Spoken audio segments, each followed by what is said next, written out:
The old dollhouse sat in the attic, gathering dust. It had been there for as long as anyone could remember, and no one dared to go near it.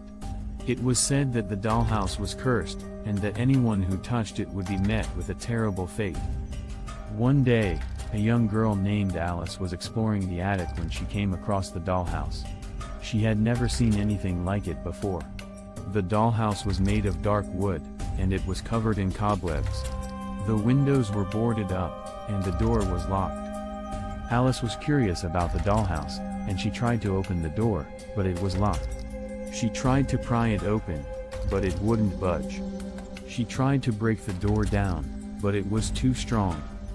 Alice was determined to get inside the dollhouse, so she went to get a hammer and a chisel. She worked for hours, chipping away at the lock. Finally, the lock gave way, and the door swung open. Alice stepped inside the dollhouse, and she was immediately overwhelmed by a sense of dread. The dollhouse was dark and dusty, and it smelled like mildew. The furniture was covered in cobwebs, and the dolls were all broken. Alice started to explore the dollhouse, and she soon found herself in a bedroom.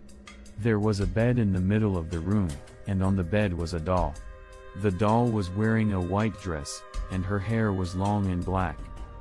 Alice walked over to the doll and reached out to touch her. As soon as her fingers brushed against the doll's hair, she felt a sharp pain in her hand. She screamed and pulled her hand away. Alice looked at her hand, and she saw that she had been cut. The cut was deep, and it was bleeding profusely. Alice ran out of the dollhouse and into the attic. She slammed the door shut and locked it. Alice sat down on the floor, and she held her hand tightly. She was scared and confused. She didn't know what had just happened. Alice sat there for a long time, trying to make sense of what had happened. Finally, she decided to go to her parents. She told them about the dollhouse, and about how she had been cut.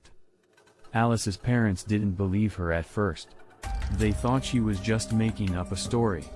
But then they saw the cut on her hand, and they knew that she was telling the truth.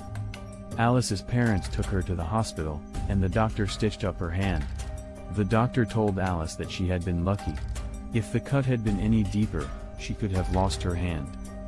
Alice stayed in the hospital for a few days, and during that time she had a lot of time to think about what had happened. She realized that the dollhouse was cursed, and that she had been lucky to escape with her life. Alice never went back to the dollhouse, and she never told anyone else about it. She knew that no one would believe her, but she knew that the dollhouse was real, and that it was cursed. Alice lived the rest of her life in fear of the dollhouse. She knew that one day, she would have to face it again. And she knew that when she did, she would be in for a terrible fate.